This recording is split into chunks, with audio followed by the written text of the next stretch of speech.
محترم سامعین، السلام علیکم ورحمۃ اللہ وبرکاتہ۔ بسم اللہ الرحمن الرحیم۔ الحمد للہ رب العالمین، والصلاة والسلام علی محمد سید المرسلین وعلی آلہ واصحابہ اجمعین۔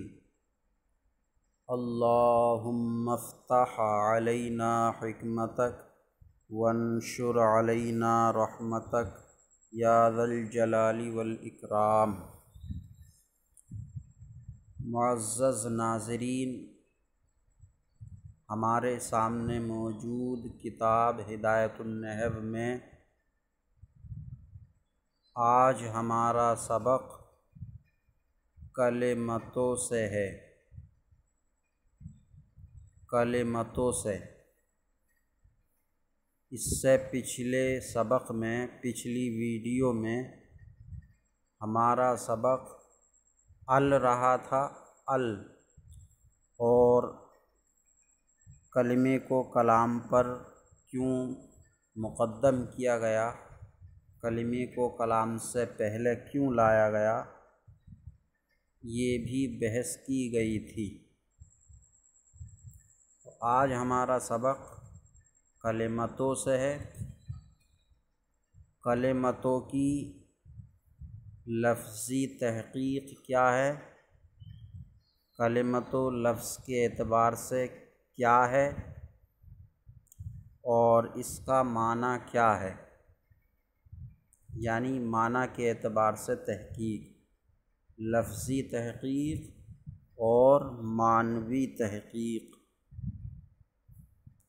تو لفظ کے اعتبار سے کلمتوں، لفظ کے اعتبار سے کلمتوں کیا ہے، اس سلسلے میں نحویوں کے 3 قول ہیں۔ لفظ کے اعتبار سے کلمتوں کیا ہے، اس بارے میں نحویوں کے 3 قول ہیں۔ پہلا قول یہ ہے کہ کلمتوں مشتق ہے کلمن سے، یعنی کلم، تا تو وہ تا کی بحث بھی ہوگی، کلم یہ کلمن سے مشتق ہے، مشتق کلمن سے۔ کلمن کا معنی کیا ہے؟ زخمی کرنا۔ کلمن کا معنی ہے زخمی کرنا۔ تو کلم کلمن سے مشتق ہے، تو معنی کیا ہوگا، اور مشتقات میں سے کون سا مشتق ہے؟ تو مشتقات میں سے صفت مشبہہ ہوگا، صفت مشبہہ۔ فاعل کے وزن پر، فاعل، جیسے خشن، خشن صفت مشبہ ہے، ایسے ہی فاعل صفت مشبہ۔ تو معنی ہوگا کلم کا زخمی کرنے والا، خشن کھردرا، تو کلم زخمی کرنے والا۔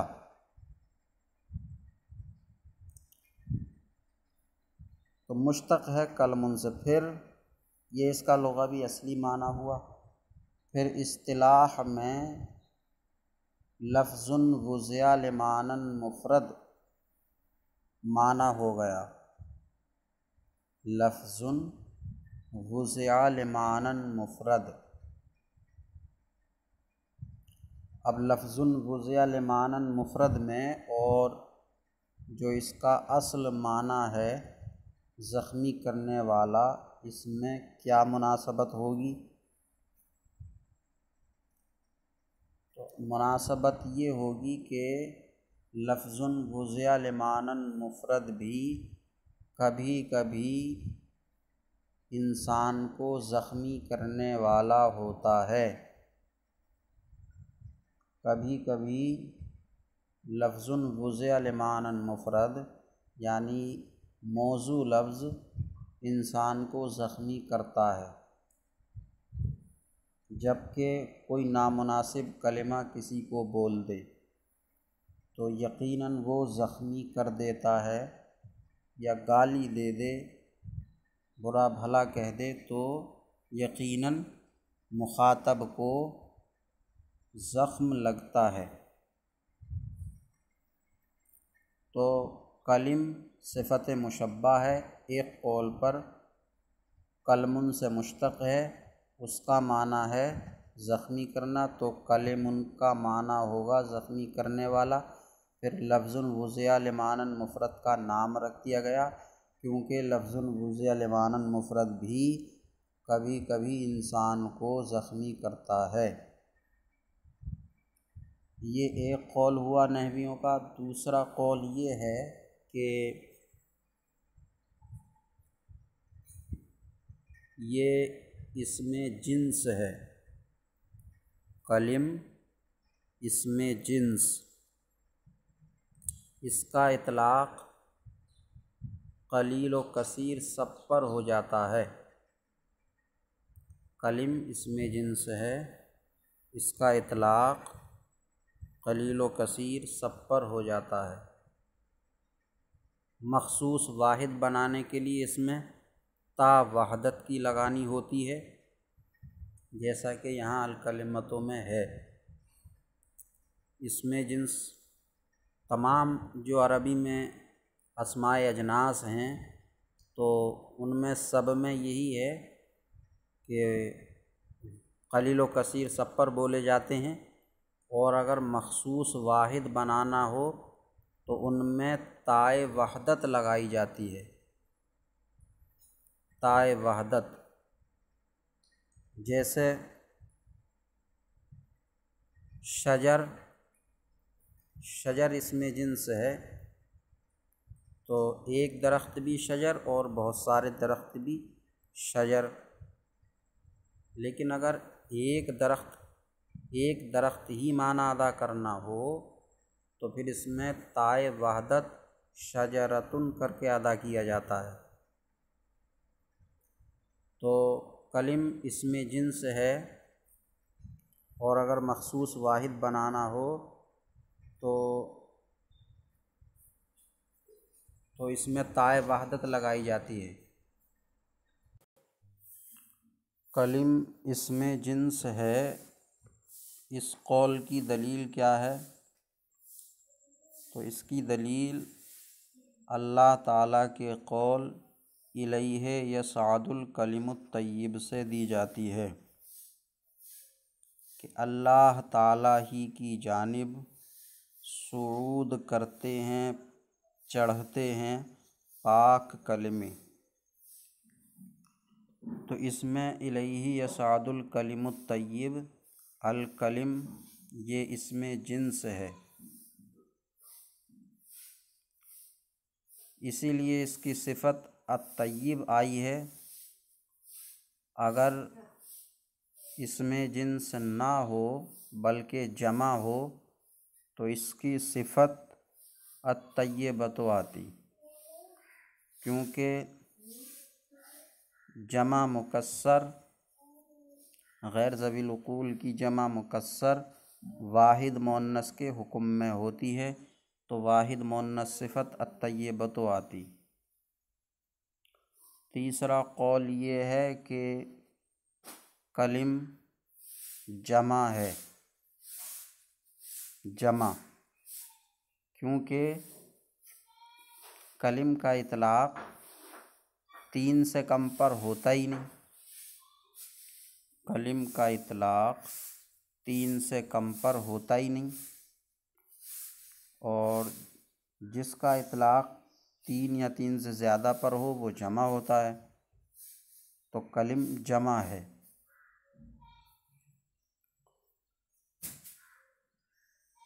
اب سوال ان لوگوں کی طرف سے ہوگا جنہوں نے کلم کو اسم جنس مان کر صفت الطیب کو درست ٹھہرایا۔ تو پھر جن لوگوں نے جمع کہا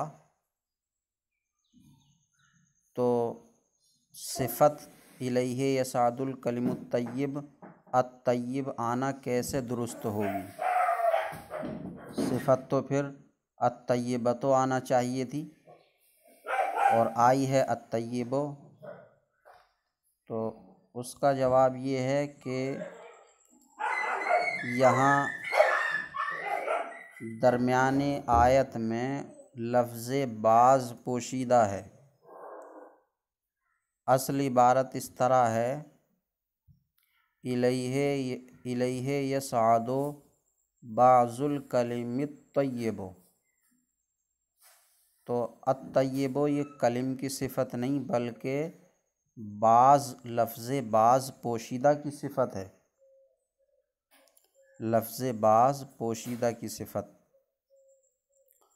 تو یہ تین قول ہوئے کلم کی لفظی تحقیق کے بارے میں کہ یہ یا تو کلم سے صفت مشبہ اسم مشتق ہے، یا یہ اسم جنس ہے، یا یہ جمع ہے۔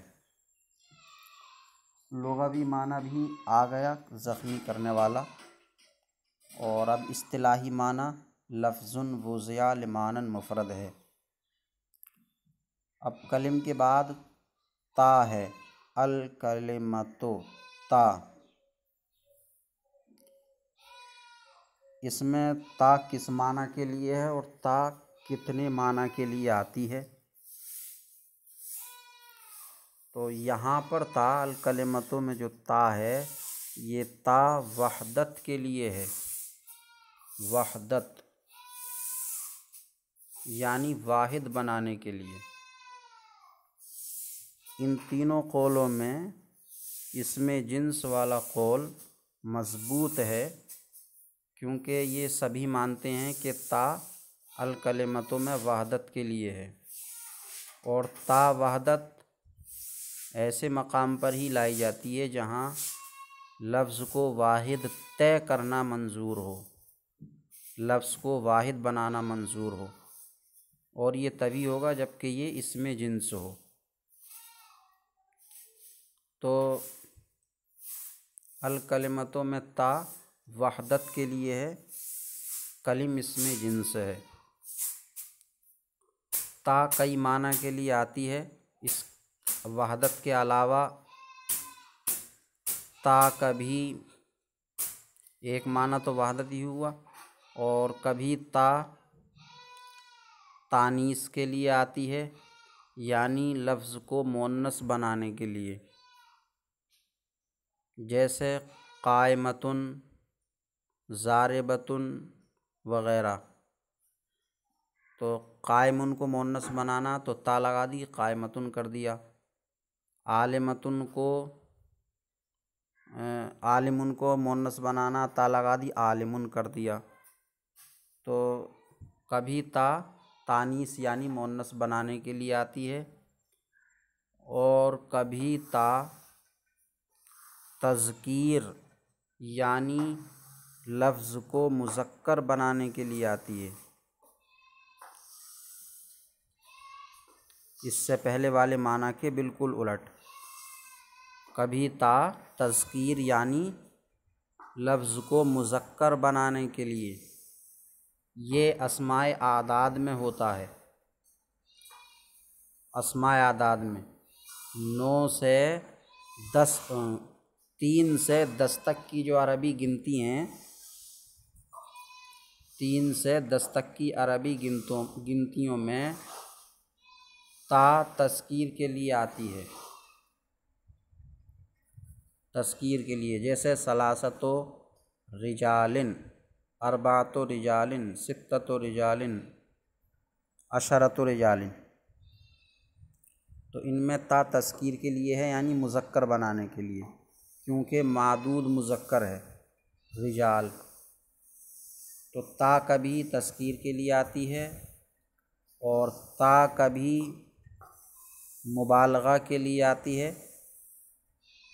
تا کبھی مبالغہ کے لیے، یعنی اصل معنی میں زیادتی کرنے کے لیے، جیسے علامتن بہت علم والا، علامتن بہت علم والا،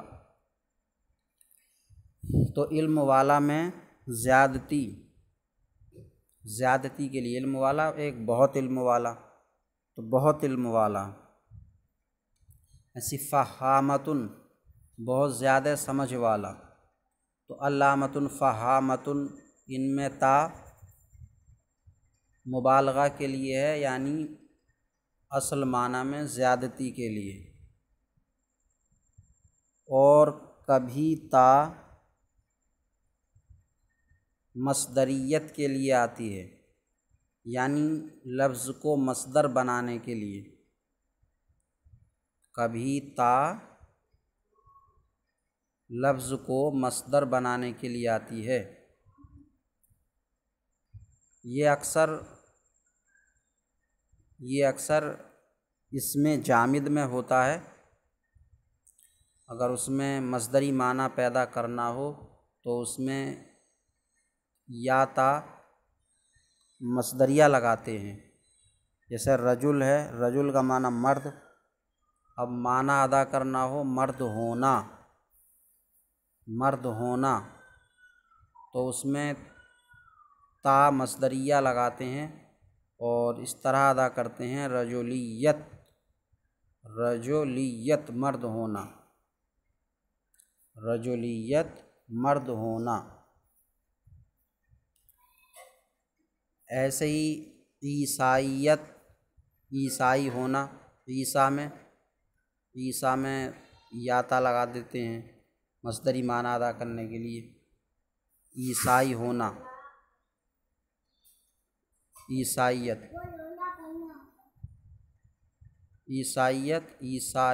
عیسیٰ والا ہونا۔ تو یہ ہے تا مصدریہ۔ اور کبھی تا نقل کے لیے آتی ہے، نقل یعنی یہ بتانے کے لیے کہ یہ لفظ اپنے اصلی معنی سے منقول ہو کر دوسرے معنی میں مستعمل ہو گیا ہے، جیسے قافیہ، لفظ قافیہ جو نحو کی ایک مشہور کتاب کا نام ہے قافیہ، تو اس کی تا نقل کے لیے ہے، معنی وصفی سے معنی علمی کی طرف نقل کو بتانے کے لیے۔ تو یہ تا کے کئی معنی ہوئے۔ تو آج کے ہمارے اس سبق میں کلمتوں کے بارے میں 3 قول ہوئے، اور تا کتنے معنی کے لیے آتی ہے، اور جو بھی اس درمیان باتیں آئیں، تو اللہ تعالیٰ سے دعا ہے کہ سبق سمجھنے اور یاد کرنے کی توفیق عطا فرمائے۔ السلام علیکم ورحمۃ اللہ وبرکاتہ۔